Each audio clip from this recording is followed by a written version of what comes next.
Olá, povo de Deus, sexta-feira, 13 de outubro de 2023, 27ª semana do Tempo Comum. A nossa reflexão de hoje é a partir de Joel 1, de 13 a 15, e capítulo 2, de 1 a 2, e Lucas 11, de 15 a 26. Ponde as vestes e chorai, sacerdotes, gemei, ministros do altar.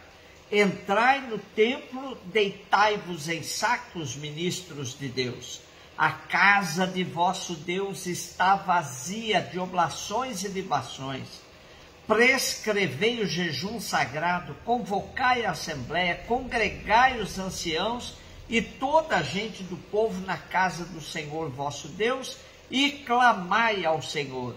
Ai de vós neste dia! O dia do Senhor está às portas, está chegando com a força devastadora da tempestade. Tocai trombeta em Sião, gritai alerta em meu santo monte. Tremam os habitantes da terra, que está chegando o dia do Senhor. Ele está às portas. É um dia de escuridão fechada, dia de nuvens e remoinhos. Como a aurora espraiada nos montes, assim é um povo numeroso e forte, tal como jamais se viu algum outro, nem jamais se verá, até aos anos de gerações futuras. Joel é praticamente um personagem desconhecido. O livro não dá pista segura sobre o profeta. Até a datação do livro é insegura, pois quando lemos sobre o inimigo do norte, pode se referir tanto à Assíria, que destruiu Israel, ou Babilônia, que destruiu Judá. Pelo fato de o livro estar colocado na Bíblia entre Oséias e Amós, nos leva a situá-lo no século VIII antes de Cristo, ainda que se perceba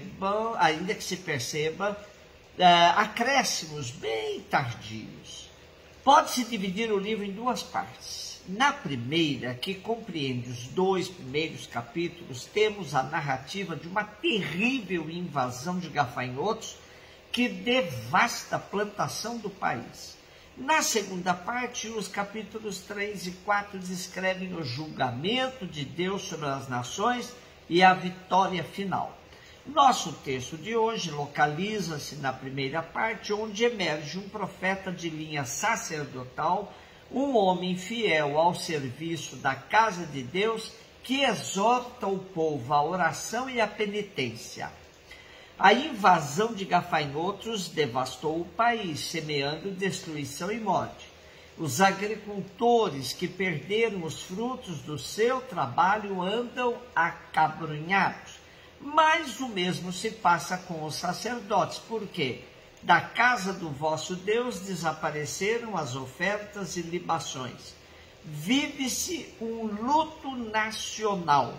É preciso preparar uma liturgia penitencial, até porque a calamidade é vista como um aviso sobre a proximidade do dia do Senhor, dia de trevas e escuridão, que envolverá a própria natureza.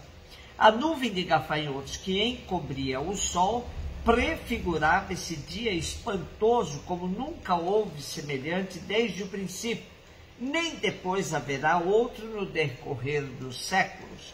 A fúria devastadora do flagelo convida à reflexão, à oração, à conversão e à penitência.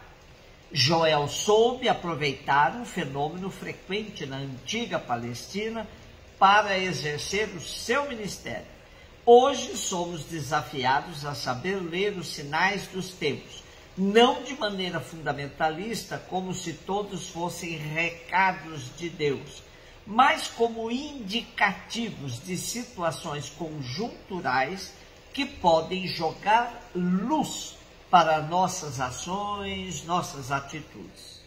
Lucas 11, de 15 a 26. Jesus estava expulsando um demônio, mas alguns disseram, é por Beelzebu, o príncipe dos demônios, que ele expulsa os demônios. E outros, para tentar Jesus, pediam-lhe um sinal do céu. Mas, conhecendo seus pensamentos, Jesus disse-lhes: todo reino dividido contra si mesmo será destruído. Cairá uma casa por cima da outra.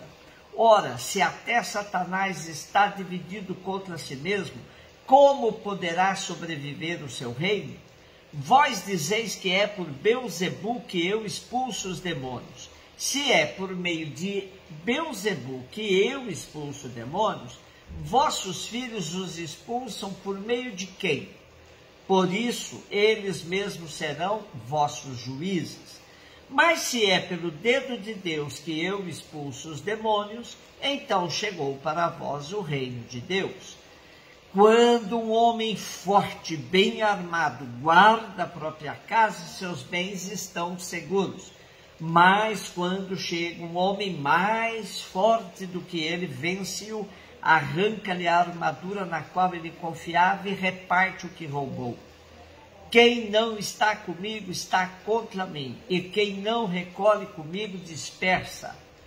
Quando o espírito mau sai de um homem e fica vagando em lugares desertos à procura de repouso, não o encontrando, ele diz: vou voltar para a minha casa de onde saí.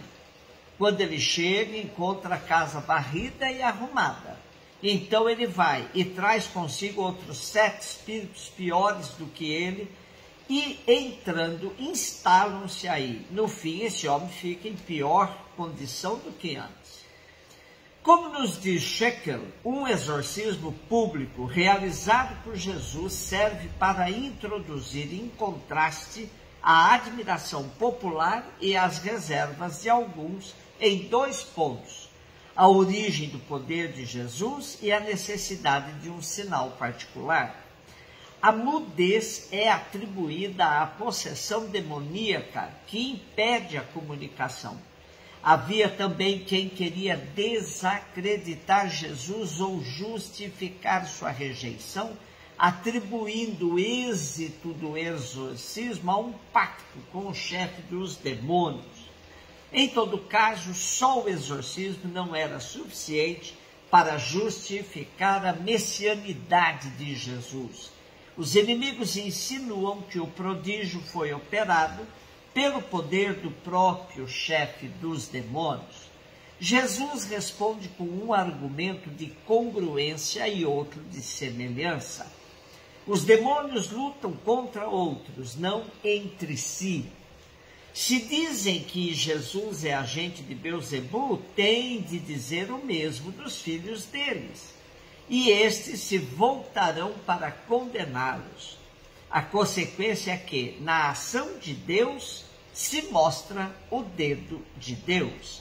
Assim, Jesus vai desmascarando seus adversários, que vão percebendo a falta de racionalidade nos seus argumentos. Por outro lado, a ação de Jesus curando o endemoninhado revela o verdadeiro sentido do exorcismo: a reintegração de uma pessoa a uma sociedade que o descarta. Jesus liberta as pessoas da alienação que as impede de falar. Também a ação de Jesus revela a chegada do reino de Deus, pois, para vencer Satanás, é preciso ser mais forte que ele. Aqui também temos Jesus com um duplo sentido: salvação e julgamento. Quem não age com Jesus torna-se seu adversário.